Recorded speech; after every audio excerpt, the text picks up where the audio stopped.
Hey everybody, welcome to the Quick Draw Podcast with the owner Young Guns. I'm your host, Mike. With me, my mild-mannered alter ego, John. I'm not that mild-mannered, honestly. You keep saying that.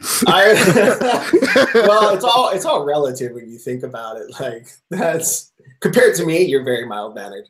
Fine. Especially when you get drunk. Are we drinking this show tonight? No. Well, no, it's a little early. It's too early. Yeah, it's too early. Day for day drinking. I live. That's the thing is I don't drink, so I have to live through you vicariously. So I have to get my drunk on somehow. Imagine. Okay, then I'll do especially, that. Especially when we talk about this topic, because this topic is kind of we're gonna have a nice broad discussion about big data and stats and abuse. I promise, guys, it's not going to be boring. We'll actually make this entertaining as we talk about numbers. So with us to talk about that kind of stuff. Is Josh Eisen. He's a contributor to the Real Daily Wire. Josh, welcome to the program. Hey, how's it going? Thanks so much for having me. Really appreciate it. You know, you didn't make it the easiest thing to pick a topic because apparently your political interests run like from everywhere to everywhere. So yeah. I think we can have a zenith. What is that? An infinite regression? Is that what we can talk about? Right? That's how we're going to start the conversation. Yeah, exactly. Yeah, no, I'm quite indecisive. Don't ask me what I want for dinner because you won't get it. But yeah, so it's like that scene in The Notebook. What do you want? Exactly. Yeah, exactly. I was going to say that. Oh, I've not. You know, I still haven't seen that movie. But, come on, dude! I haven't seen the movie, and even I know that it's cultural osmosis. Like, come on. I've heard of it. I just know that it's a thing that people see when they're like in a relationship, or at least guys do. You gotta get your meme. You gotta step up your meme game, John.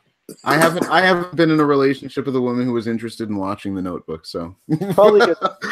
I think that's positive. Yeah, that's I think that's a good thing. She's a keeper. If she doesn't want to watch The Notebook, she's a keeper.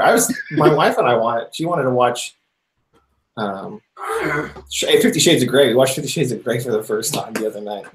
Don't give her ideas. Well, yeah, exactly. No, it won't. That's the problem. That movie sucked.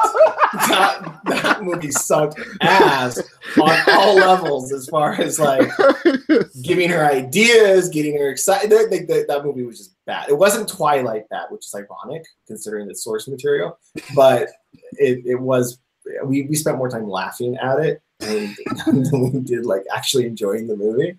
So anyway, so big data, like that's coming. There's a lot of people talking about the. Was it the Cambridge Analytics? Cambridge Analytica, yeah. Is that really a scandal? Can we call it a scandal? I feel like it's a little dishonest to say it's a scandal. Yeah, it's 100% is a scandal. It's just very convenient timing. There are a lot of fine details that are ignored by the media or the reporting on this, which isn't surprised given who the data or Cambridge Analytica was favoring. But one of them being that this.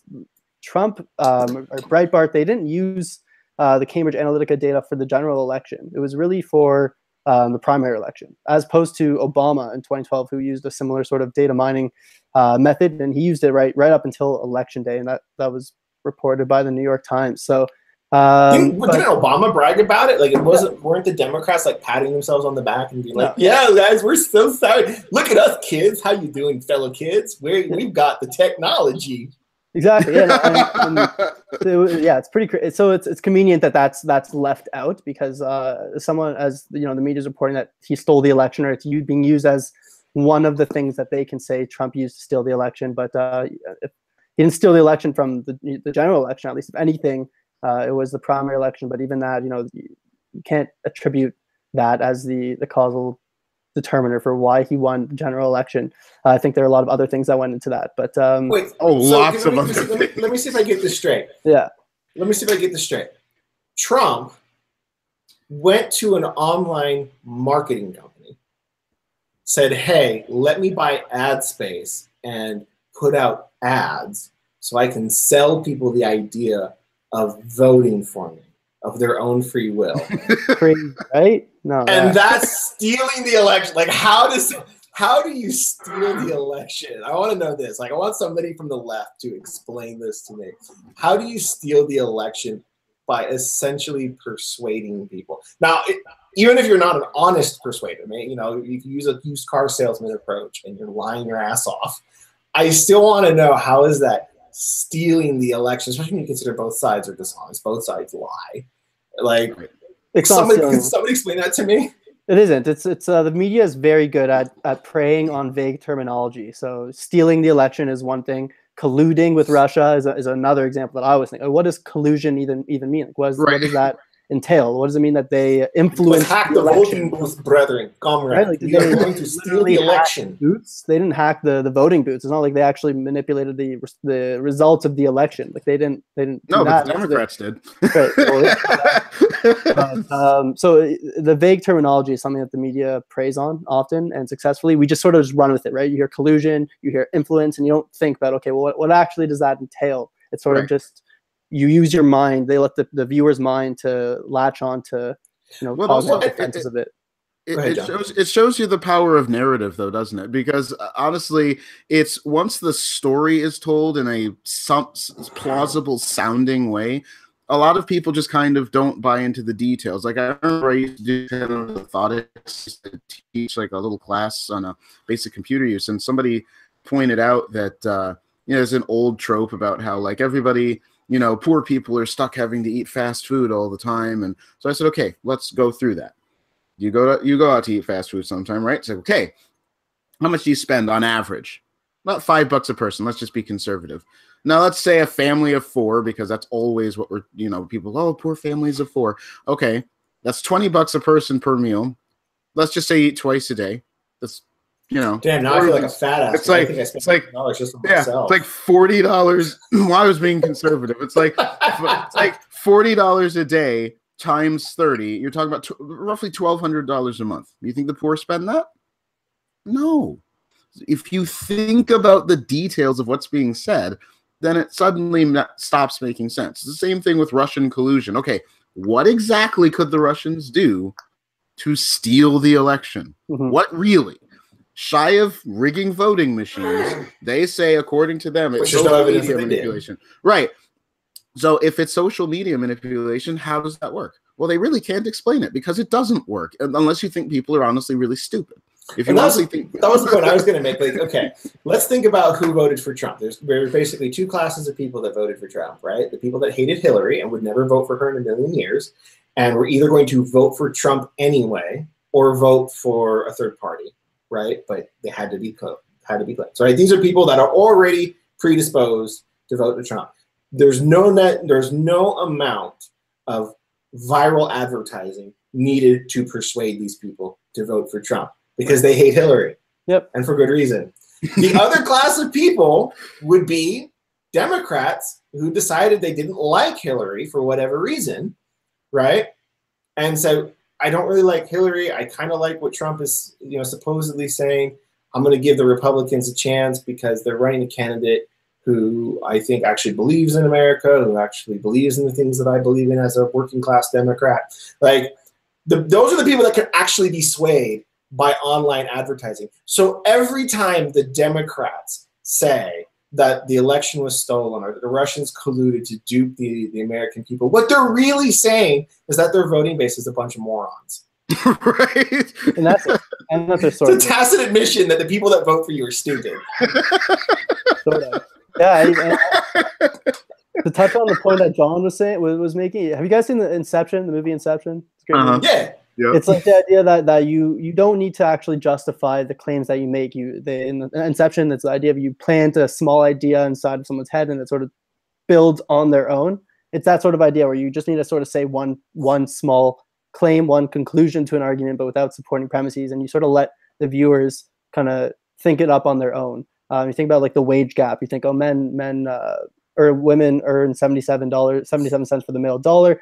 And you can cite data to support that, but you can also just say that and let other people use sort of their cognitive biases to fill the void that's there in terms of the argument. You'll be like, oh yeah, that kind of just makes sense. Women have been historically oppressed, and so that makes sense that they may be paid less. Same thing with minorities, that minorities are still oppressed. It's just, because, there was once slavery, there was once colonialism, all these things people just fill it in their heads without actually taking the time to research, the causal factors I find it really fun on that issue to pick it apart, though, because, well, just because being, you know, being black and being a conservative is always really fun, and I say that with like half jokingly because it's like it means you're a target, like it's never boring, right? So yeah, it's never so. But it's to pick these things apart, to really ask people, what honestly do you mean by the things you're saying? And I mean, you can do this on lots of issues. You do it with the wage gap. I mean, Jordan Peterson did it and made Kathy Newman look like a complete fool.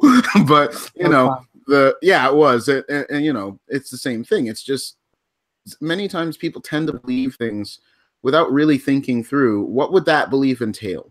What are the intervening steps to actually making that true? And once you take that, once you actually make people have to deal with those, then they realize, wait a second, this doesn't actually make a great deal of sense. And again, it's kind of telling that the left operates in this paradigm. One, because like I said, they're basically admitting that their base is a bunch of morons, and that they think an idea is this reified thing that once you implant it. Like I like that Inception analogy, Josh. But the funny thing about it is it's also kind of telling because it tells you what the left really is trying to do. Like they operate in this mindset like, okay, we just have to plant the seed. We just have to plant the seed. We just have to plant the seed, and then it'll take over. And that's why they go through such pains to control the narrative and I love, and this is one of the things I love about the Real Daily Wire, because the whole approach is facts don't care about your feelings. Right. But clearly the left, I mean, clearly facts, there's kind of an overlap between facts and feelings. One of the things I actually say, I love to discuss and debate religion with my religious friends, especially my Catholic friends, because they're always trying to convert me.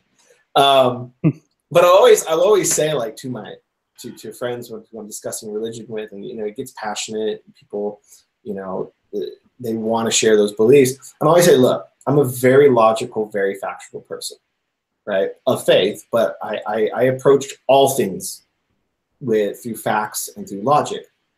And I can tell you that no amount of facts or logic that you or I are going to present are going to persuade the other person to change their religion. It's just not going to happen. And the reason why is because at the end of the day, I believe what I want to believe, and you believe what you want to believe. And it's about what we feel is, you know, true. Oh yeah. So that's actually been like scientifically verified. Jonathan Haidt showed this, that when you think about making arguments to other people, or in general, what constitutes your belief, how you form them, we form our opinions, or the conclusions to our opinions, and then we support them with reasons afterwards. So if you actually look at the region of the brain that shows opinions or beliefs, it'll light up prior to the reasons coming afterwards. So if you say, I believe in the wage gap, for example, the belief in whether or not you believe in the wage gap is going to come prior to the reasons that you will then articulate why the wage gap exists or does not exist. Exactly. So you're absolutely right. That's actually, have you read anything by Simon Sinek? Potentially. I don't, as far as I'm going to say no, but he's done some TED Talks. He was the author of Start With Why, as well as Leaders Eat Last. Those are both great books. I highly recommend them. He has this concept of what he calls the golden circle. And especially, he goes over, especially in his book, Start With Why. And what he talks about, what the golden circle is, you just imagine kind of like a bullseye with 3 rings, okay? And what those 3 rings represent is kind of a top-down approach or view of the brain, with the smallest ring being the lizard brain, and the middle brain being kind of the caveman or the monkey brain, and then the outer ring is the neocortex. And what he discusses and what he found in doing some research is that the lizard brain, right, that is the part of our brain that deals with decision making. When we are up against the wall and we've got to make a decision, yes or no, left or right, A or B, life or death, that's the brain that says one or the other, that chooses, right? Which is also the part of the brain that deals with like the fight or flight response. Yep. And that's evolutionary biology. That is there because you don't have time in a life or death situation, a fight or flight situation, to think about why do I want to go A instead of B? Why do I want to pick, cake or death? So the it's the outer brain, the neocortex, which is our human brain, the evolved portion of our brain that deals with rational thought and cognitive thought. That doesn't get involved anywhere in the decision-making process until either after the fact, like you said, when we rationalize why we made the decision that we made, or a priori, if we're the kind of person who contemplates and meditates and ponders, like, okay, what would I do in this situation? How would I do this? Da, da, da, da. Right? It's a very fascinating topic, and I love that you brought that up, because that is absolute, like, we don't realize that. Mm-hmm. And yet we see in partisan political discourse, right? Somebody talks about the wage gap, and what's the first thing conservatives do? Well, let me tell you about, Obama, or let me tell you about, how the wage gap isn't real, and it's been debunked, and women actually work less hours than this. In fact, a more effective tactic that at least my observation, is to bring up how Obama, who was a big proponent of the wage gap, didn't pay his female employees as much of his male employees, because that resonates with people more, especially if you believe that women should get paid equally for equal work. Yeah, no, I agree. I haven't heard about that that author in that book specifically, but you're tapping into the notion of heuristic and heuristical thinking, which is basically the shortcut in thought or in decision making, which is exactly what you said. That it stems from like a survival mechanism, the fight or flight. Whether you hear a rustle in the bushes, you might think like a jaguar is about to come attack you. But if you really think about it, why would there be a jaguar at night in a metropolitan area about to attack you, right? You just hear that rustle in the bushes and you sort of shriek, and that's a deep. Well, you heard about that tiger in New York, right? Oh, that's true. Oh, so man, people were. I mean, I'm glad I wasn't there, because I would have been terrified. Oh right. Wait, it was a raccoon. Right, but people will build. People will build the sort of walls around this heuristic, though, which is sort of I think which centers around identity politics, and then identity politics is basically a wall built around a shortcut in thinking. This heuristics, the idea that we need to judge people based off of their skin color, and that they're we'll go based off the most superficial thing possible, the thing most readily available to us, people's skin color, without actually learning more or taking the time to think about them as individuals, or look about statistics in terms of how you ought to judge those people. But I think we built sort of a wall around them, and a lot of political discourse centers around sort of reinforcing these heuristics instead of actually taking the time to look at proper data, taking the time to gather the data and statistics, and then infer properly off of those from that. So yeah, I agree. And I think that the thing is that I feel like what the left does is, I think it's on some level aware of the fact that as long as nobody reaches that rational level, they can believe a lot of things if you just don't have time to think about it. And the way I think they keep people from thinking about it is one of two ways, either through emotion or crisis. And I think both of those things trigger that lizard brain. Both of those things, when you feel something, you never get to the rational level. You're at that lizard, maybe caveman level. And then when you're in crisis, you never even get past the lizard brain. So I think that in both cases, I think the left uses both. Because to me, if you look at a lot of leftist arguments on a lot of issues, I know with guns is usually my best example, because I find that the arguments, if you're rational, are really easy to debunk. The problem is that they're emotional, because like if you look at there's like Epic Gun Debate, it was the title on it, between Steven Crowder and Christopher Titus. Titus at no point actually makes an argument that is coherent. All he does is keep saying, well, do you not care about 32,000 people dying from gun deaths today? Again, that number can be parsed, and you can deal with, okay, what does that number mean? He never gets that far. He never gets any farther than... So what's interesting about that argument is at no point can you ever say, well, yes, I do care. I absolutely care. But because as soon as you say, but, it negates what you just said about caring, and then people they tune out. So you should say, I do care, and that's why I think people should be able to carry guns. That's why I have the beliefs that I do. It's sort of like we can both care about something, but draw different conclusions about what ought to be done about it. So I also don't like the idea that if you have sort of a conservative position on things like like guns or how to deal with issues of equity, that you don't care about the other group. I think it's testable, and I hate the ascription of motive to conservatives in that front. I think it's bad. And I do actually have a friend, Mike, you know who I'm talking about, who my one who you should just marry him and get it over. He likes to argue. Oh dear God, no! Sorry. Okay, look, he's the gay one. Okay, but I may have convinced him to buy a gun, because once you got him to deal with why do people own them in the first place, because I don't think he ever really thought about it. And I said, you don't. He's like, I just could never see myself. I don't want to hurt anybody. And I said, well, that's the point. Nobody buys a gun because they want to hurt anybody. It's because they don't want to see the people they care about or themselves hurt. So it means, yes, you don't want to hurt anybody, but you are prepared to do what you have to protect people that you care about and yourself from being hurt. And he actually kind of chewed on that, and he thought, maybe I should think about, so this I think this touches on something that's important, because again, you're going back to the whole facts don't care about your feelings, and feelings still having a critical role in the decision-making process and the value forming process. Like, the left loves to talk about empathy, right? And their supposed empathy versus our supposed lack thereof. But you can't have these conversations. You can't discuss or convert people to your point of view unless you have empathy.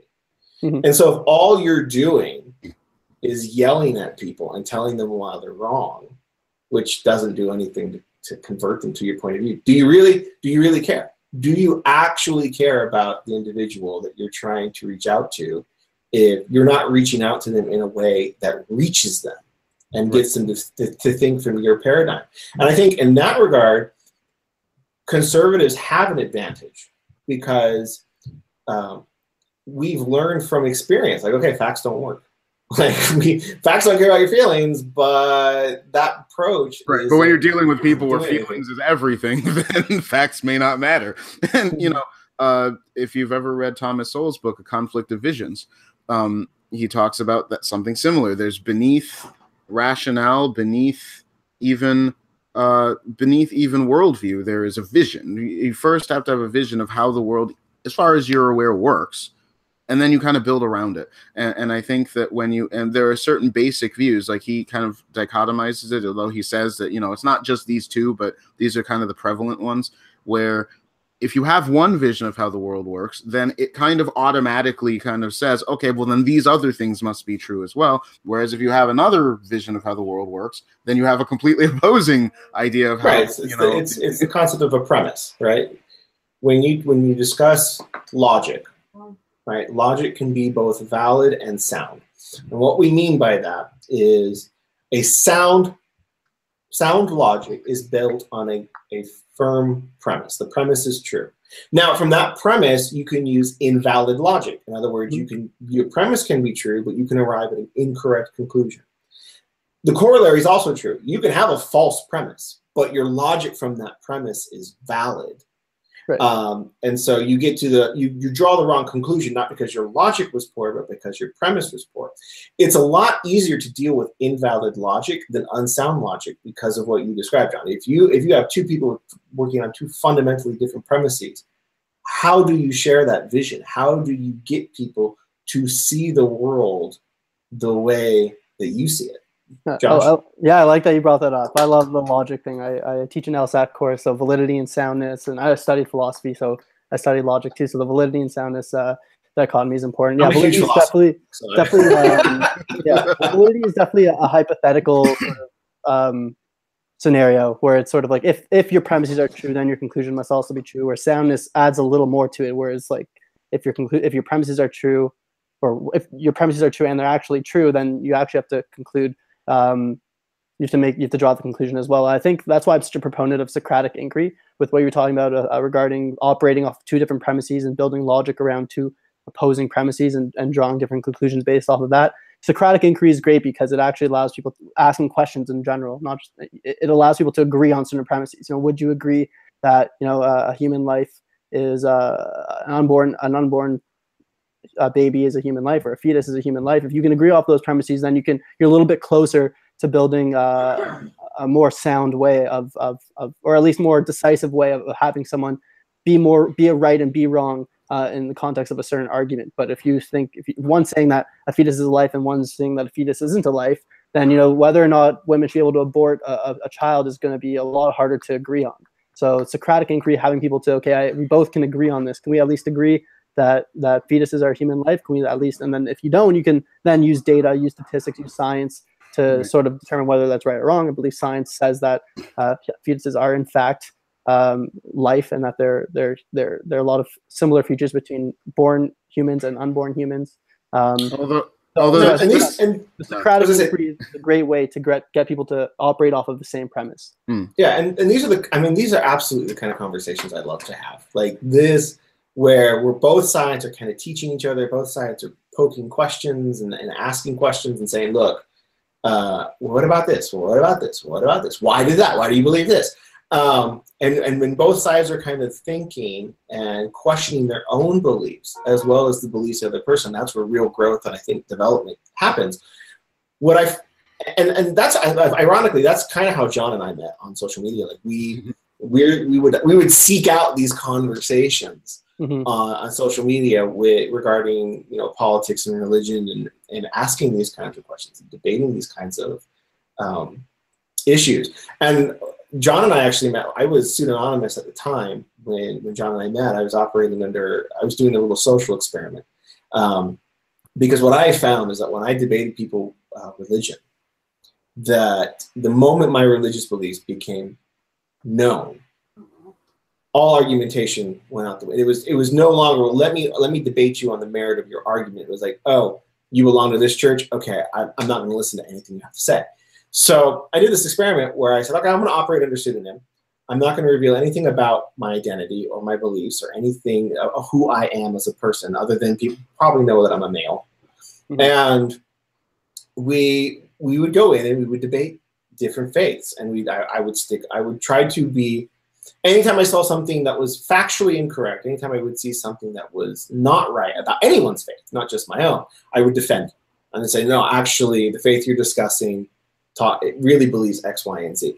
And it was interesting because I would get accused of being a member of all kinds of different faiths, and I would just deny. I would just say, no, I don't belong to that faith, or I'm not representing that faith, in this capacity. And I would keep it deliberately vague, so I wasn't lying, but I wasn't admitting. I didn't want to give people enough information to draw conclusions either. Right. So, and what I found was people who, when they debated me personally, right, who would dismiss me out of hand and say, no, you believe X, I'm not going to deal with you. The same people, when I would debate them pseudonymously, would say, okay, I see what you're trying to say. Let me see if I can understand a little bit. And they would actually engage. Except the leftists. Leftists would just assume things. They would just say, oh, you're a white man, because only a white man would believe that. And I'm like, for what it's worth, the assumption, I can't deny that. But for what it's worth, the assumption that you're a white man doesn't matter whether they know you're white or not, because I'm assumed to be white a lot. I mean, even with my picture right there, many people will just assume I'm white just because they're like, a black person can possibly have your view. It's like, yeah. And where I'm going with this is, social media, which is right now under kind of a lot of is under the spotlight and under they're getting a little heat because of their role in this last election. Social media provides such an amazing opportunity to have these kinds of conversations with people, like we're having right now on YouTube, like I have with my religious friends on Twitter, and there's this amazing opportunity to connect with people who think differently than you, and to have these sorts of conversations, and yet they're not happening. Why aren't these conversations happening? Yeah, well, I think I agree in one context. The range with which the different kinds of people that you can interact with is a lot greater on social media. But by the same token, I don't know so many people who have had their mind changed on social media or through like a Facebook argument or a Twitter argument, for example. I mean, there are a few. There definitely, I've had my mind changed. It requires a deep commitment to intellectual honesty. But I also feel like there's a lot, when you're talking to someone in person, like the YouTube discussions are a lot better because you're in person. You have to deal with other people face to face, and you actually need to commit more to the things that you've said, right? So if you've made a claim, that can be used a lot with a lot more leverage against you in something like a YouTube debate than on a Facebook debate, for example. So and also it's in general a lot harder to articulate points on something like Twitter, where you're restricted to 240 characters, whatever it is. And on Facebook in general, people see the large things on Facebook and they're like, oh, I'm not even going to bother to read that massive Facebook book, basically, that someone just wrote. So I agree that in some contexts it can be good, but in other contexts it's not so good. But in general, I also want to say it's a great trait to have, that you can admit that even when you disagree with someone, but someone that maybe you've agreed with has said something incorrect, it's still important to correct that person.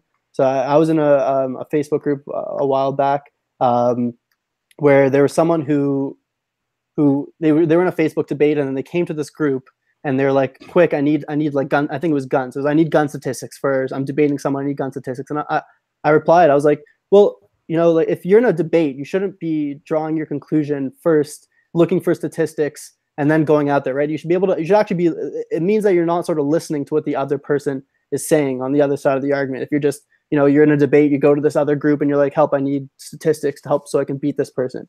It shows that you're not really committed to actually having a productive discussion. You're just sort of more interested in beating someone else or getting those likes, getting those engagements. But then I was accused of being, I was being like a leftist in this group. It was more of like conservative people. Punching right. You're punching right. This person's like an undercover. I'm like, no, I'm just committed to having like, productive intellectual discussion. And you're sort of just reinforcing biases that you already have. Right. And that's not a good thing. And I will say, with all this we've talked about, it brings to mind that quote from Mark Twain.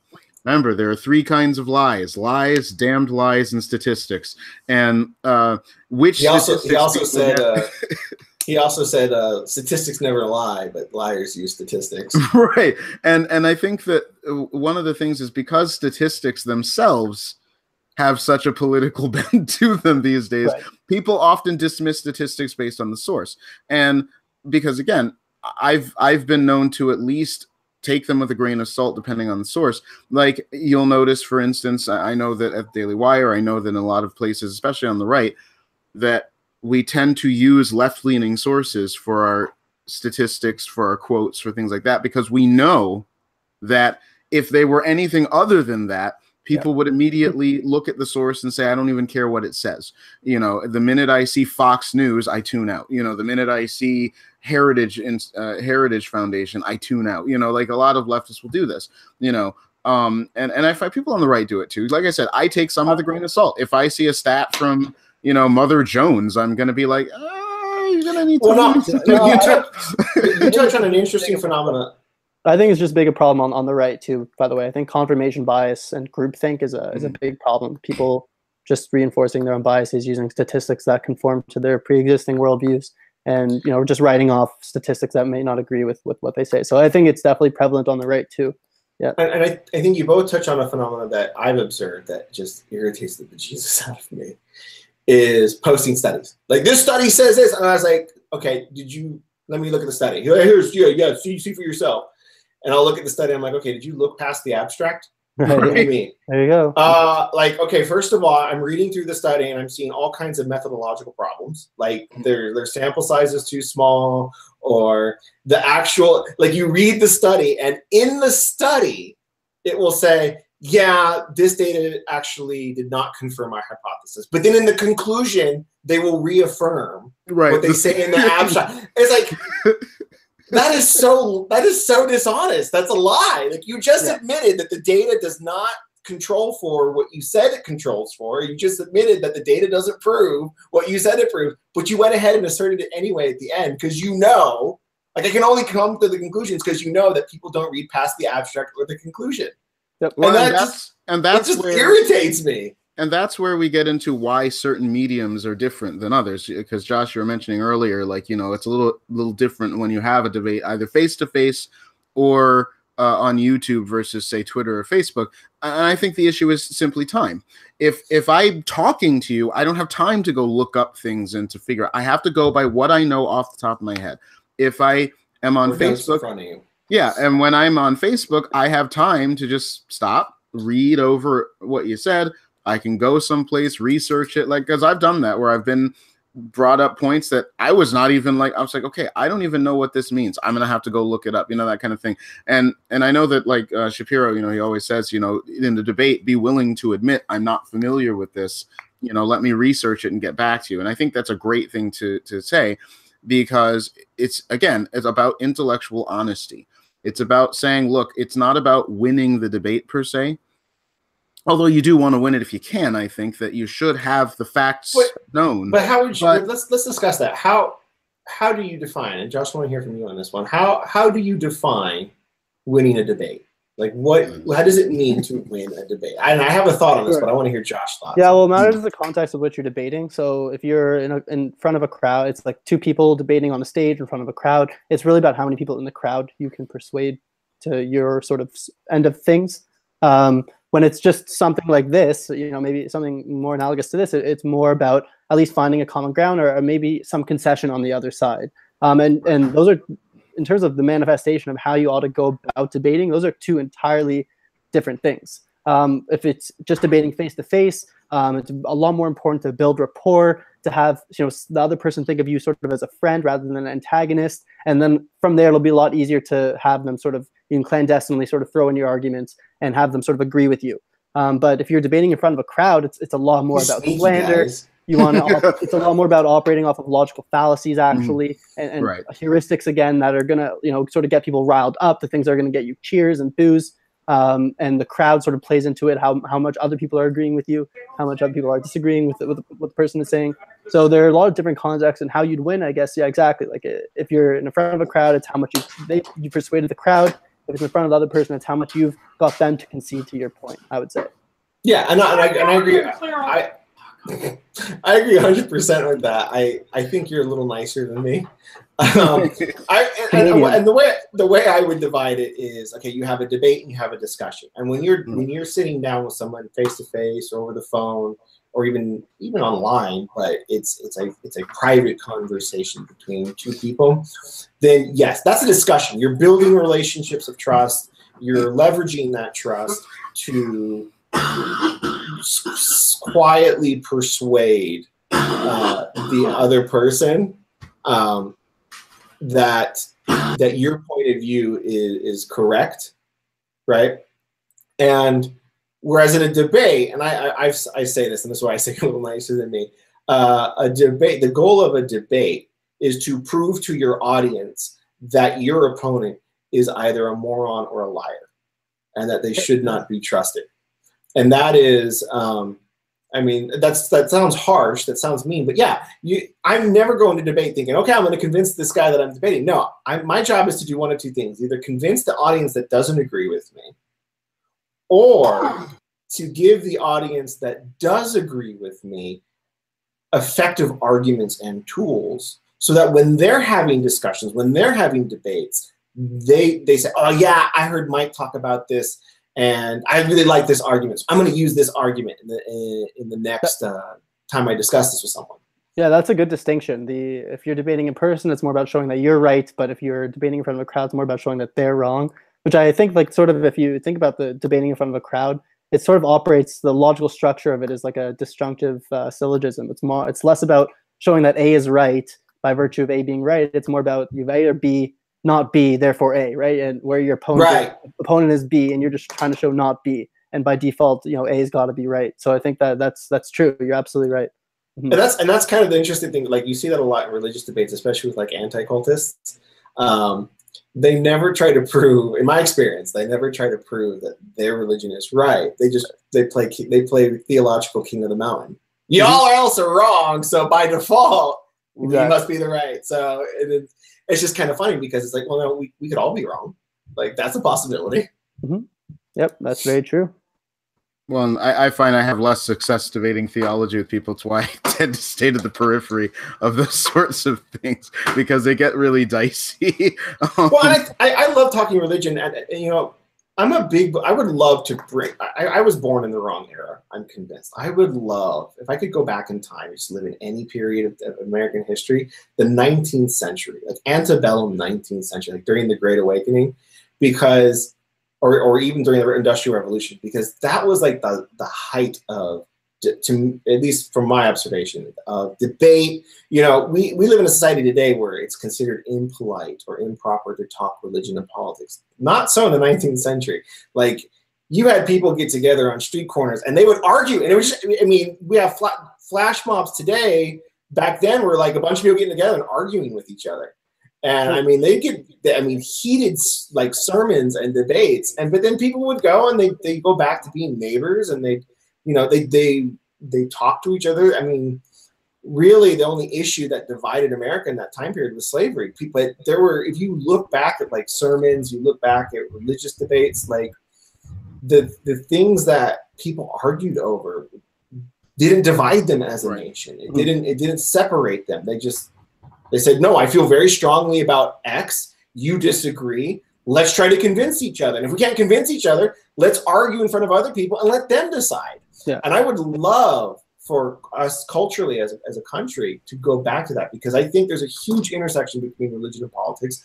I think a lot of the political problems we see are actually spiritual problems. And we're not willing.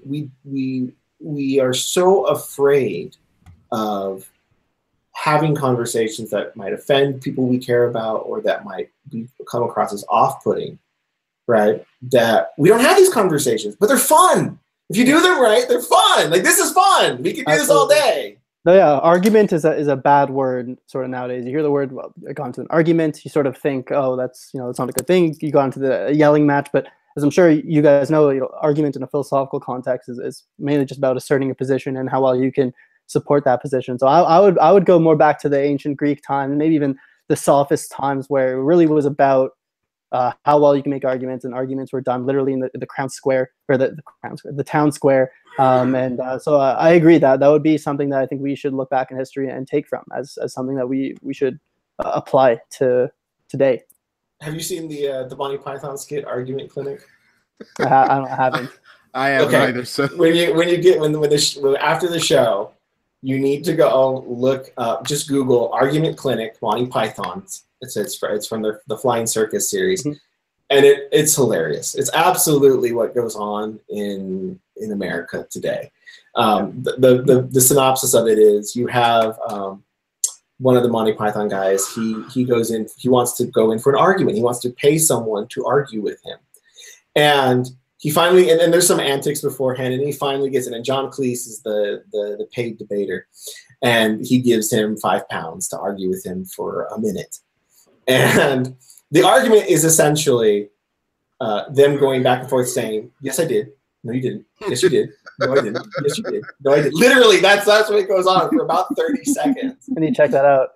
And then they argue, and then John Cleese's character goes, "Time's up," and he's like, "That wasn't a minute. That was, or 5 minutes, whatever the time period you paid for." It's like, "Yes, it was. No, it wasn't. Yes, it was. No, it wasn't." And there's a bit of a tongue-in-cheek aside of what an argument really is. Like, this isn't an argument. I didn't pay for this. Yes, you did. And it's like, no, that's not an argument. It's a contradiction. Like, that's not an argument. Is a series of statements designed to arrive at a conclusion from a certain premise. It's just not a series of naysaying what the other person says. It's absolutely hilarious. And I had a philosophy professor in college show it to me. And now, like, whenever somebody tries to get in a debate with me and that's the way it goes, I'm like, you know what? I'm just going to leave this here. Come back when you're not a debate. Like, that's absolutely what's going on in this country. That's brilliant. I love that. I'm definitely gonna check that out. Yeah. Well, and I also think, just to touch upon, because again, I'm still kind of thinking of Jesse Kelly's article, was that, but what happens when you've got people whose fundamental premises are so completely opposed to yours? Like, I mean, again, the basic one we're dealing with nowadays is, should other opinions even exist? I mean, like, should there be dissenting opinions from a given set of other opinions? And the thing is you have one side that says, well, yeah, we can take any opinion, we can take anybody, and we can discuss things just like you were talking about. But then you've got another group of people that says, no, there should be no discussion, there should be nothing. Our ideas are the only ones that are acceptable. Everyone else's should be put out of polite speech. How do you deal with people like that? At some point, you have no ability to be able to have debates, discussions. I think that one of the reasons in the 18th century you could do that is because, as a general rule, that fundamental disagreement wasn't there. Well, that you had dueling, right? Well, If you went too far, you got 50, you got 10 paces, and then you shoot at each other. Maybe we need that again. Well, no, I think we're trending in that direction almost. I think it's a testament what you were just saying, John, about the importance of having free speech is that, like you just said, there's sort of a binary. It's sort of like we're able to say what we want or what we feel, what our opinions are, or what else we're going to do. Language is a social tool that is a means of interacting and engaging and convincing other people without resorting to violence. And that's sort of the binary. So when you get rid of that speech, that ability to interact with other people, what's left? With physical interaction rather than social interaction through language. Well, that's what the left is saying. Yeah. The left is saying exactly that. Because again, how many people but look at Richard Spencer. Like I said, Richard Spencer, I have actually listened to at length. Okay, what he believes is... I want it on the record. It's the black guy in the show saying that, not the two white guys. Right. I've listened to him at length. Okay, the guy, I don't agree with anything he thinks, but he's not a violent guy. He's not calling for violence. Therefore, you should not be violent toward him. But the left believes his very speech is violence. Therefore, they have the right. In fact, there was Steve Shives, talking about how he was happy that Richard Spencer couldn't leave his house without getting hit. He wanted to make sure that when you're dealing with people like that, you start having problems as to how you live with such people, because they honestly believe that and then it's just a matter of which point of speech you can get punched for. That's all it is at that point. We're already to a point where you can punch people for points of view. Now, which ones? And for them, that list just gets longer and longer and longer over time. Well, I think the question that conservatives the broader question that conservatives need to address is there an opinion or set of opinions that is so heinous that it should not be allowed in public discourse? And if so, what is that set? And then be specific. I want to hear specifically what are the sets and subsets of discourse and opinion that are so just destructive that their very existence causes discord, causes violence. And then let's discuss those opinions. Okay, why then? What's the mechanism, right? If I hear, not everybody who reads Mein Kampf becomes a Nazi. I didn't become a white nationalist, and I've listened to Spencer at length. I read from the Klan and white supremacist sites. So if there are people who can engage in the intellectual exercise of, and that's what the idea of that conversation needs to be, is to point out, look, there are people who have read Mein Kampf purely as an intellectual exercise, right? How is it they're not white nationalists? How is it they're not Nazis? And that goes back to our earlier point. Like this whole thing with Zuckerberg, I will cop to a bit of Schadenfreude with him, because honestly, social media has it coming. Google has it coming. Twitter has it coming. Facebook has it coming. They have stomped on the necks of conservative voices for too long. I'm absolutely happy to see them get theirs. Right. At the same time, we need to be having conversations. What were you going to say, Josh? Yeah, no, I was going to say, but what sort of tying sort of what both of you guys were saying. John was talking about Richard Spencer. You were talking about how Facebook sort of has it coming to you. And if you read the different forms of protesting that have gone on throughout history, if you look at what I was going to say, the claim is that actually what they're doing, the left is doing, what social media is doing, is actually counterproductive. Right? They're trying to silence people, but they're actually drawing more people to those crowds. So if you look at the way that Gandhi protests, he wanted people literally just to walk in the streets, and if they got beat, they wanted sort of let them be beat. Just walk, just keep walking. And if there are police who are trying to stop you, let them sort of beat you. Why? Because anyone who's watching that is going to feel more sympathetic to your cause than to their cause, than to the police or the authoritarian state. So same thing with Richard Spencer. When you see people like Richard Spencer getting punched, when you see sort of him getting beat up, conservatives being silenced, it only makes the curious person think, okay, well, I kind of want to know what this person's saying. Why is this person being silenced? Why are they being beat up? So it actually has a sort of counterproductive element to it.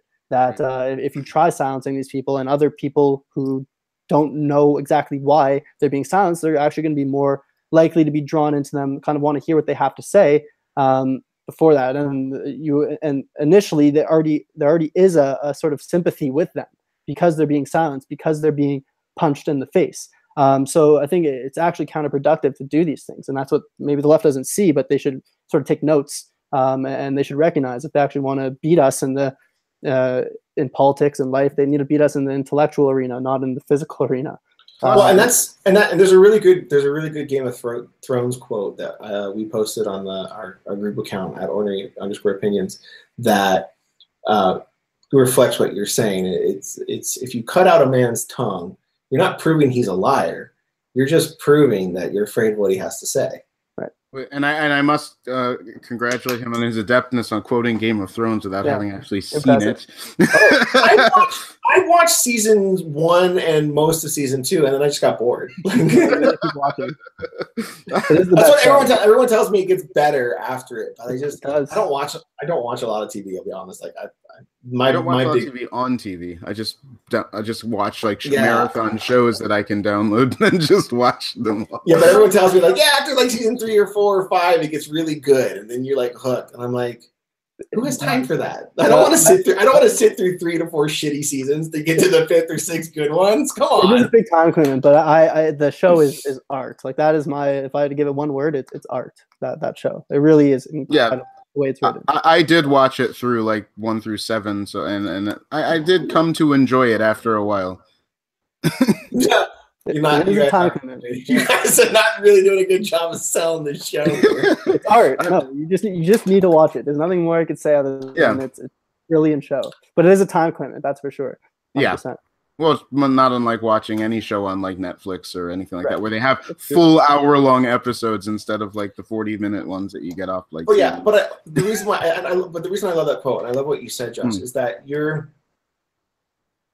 one of the things, because I've done religious apologetics for a very, very long time, and one of the reasons I got into apologetics, I would say the main reason I got to religious apologetics for my faith was I would watch people from my church say things or act in ways that were almost identical to the very people they're trying to combat. And I'm like, guys, take a step back for a second and look at how you're arguing. You sound just like the anti-cultists. You sound just like the people that you think are dishonest and kind of scummy and don't want anything to do with us for dishonest reasons.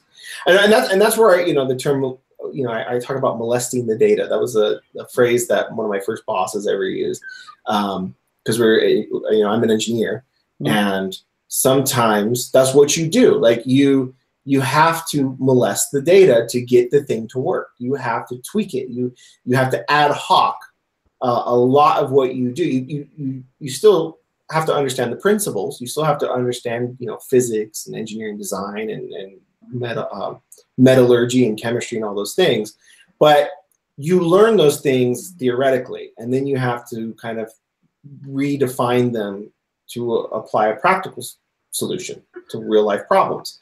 And so he'd always say, we're just going to molest the data until we get this thing to work. And if you are arguing politics or religion with someone and you catch yourself doing the things, are you tweaking the stats? Are you using studies without understanding them or reading them? Are you, carpet bombing people with facts and twisting those facts to spin a narrative? You may feel justified because you think you're right, but you're just as bad as the people that you're trying to silence or shut up. Right. Mm-hmm. Or at least trying to defeat. Yeah. Right. Yeah, no, I absolutely agree. It's true. Well, statistics and data in general and the using them in a practical context or in a political context even is very tricky, because data is just data, or facts are just facts. It's what you do with those facts which can lead you astray. It goes a little bit into what really got me into this is ought fallacy. Aristotle tried or David Hume, he was the one who recognized it or espoused the ought fallacy, or taught us what it was, basically the idea that you can't go from what is to what you ought to do. And that is what we see with data a lot of the time. So it's and sometimes, obviously you can't just, if you didn't use anything with the data, it would be useless. So you kind of need the ought, but it's sometimes you can often you'll obviously use it to conform with your subscriptions, but that also can't be sometimes not a good thing. So regards to, for example, IQ differences, that might be, a statistical fact or something that's a quantifiable fact. But what you do with the fact that there are some people who on average have lower IQ, or some groups that have lower on average IQ than other groups, is a very touchy discussion. And the moment you try saying we were talking about that last night.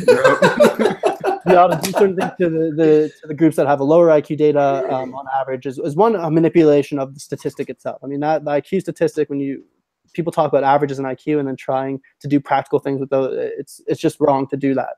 But in general, I mean, that is a form of eugenics, and to do that wouldn't be a good thing. You can obviously have more productive ways of inferring the data rather than just so. On that note, we need to have you back to have that discussion, because John and I, after your last night's show, we were talking about this exact topic, and it ended up being a whole hour-long thing in and of itself after the show. So we're definitely going to have you back on that for that conversation, because that's one of my pet peeves, is the IQ debate, because it's always ugly and it's always dark. I want to close with this. If you get a chance, look up Donald Hoffman. And just keyword to Google would be evolution and reality, and then Donald Hoffman. And you'll find a short 2-minute video. He has a broader TED Talk where he discusses more in depth, but it kind of touches on what you're talking about. He discusses mathematically it is impossible for evolution to have designed us to perceive reality.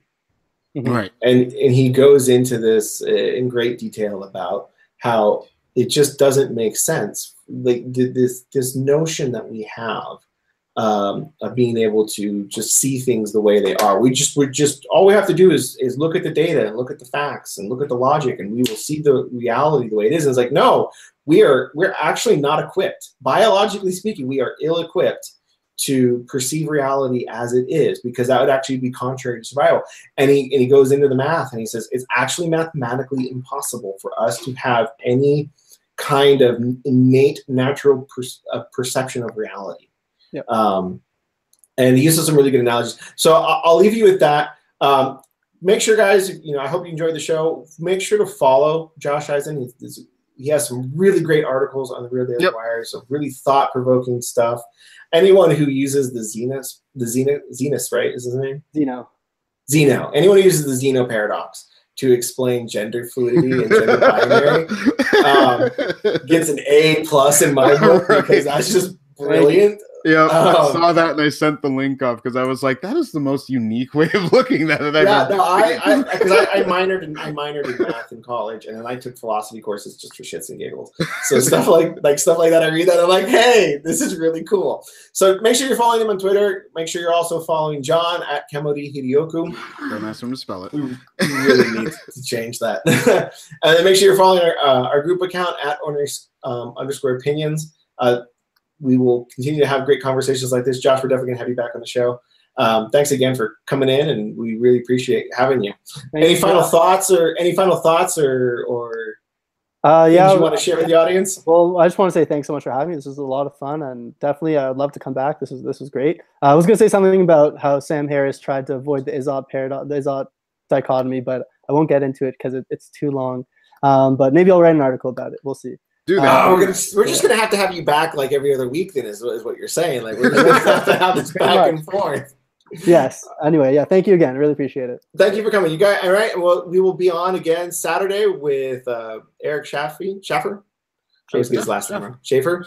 Yeah, we're going to talk about natural law and natural rights. So that's going to be a fun discussion. So if you're a philosophy geek, like the three of us clearly are, that's going to be a show that you guys are going to enjoy. So thanks again for watching. Thanks again for subscribing. Make sure you share, and you guys have a great week.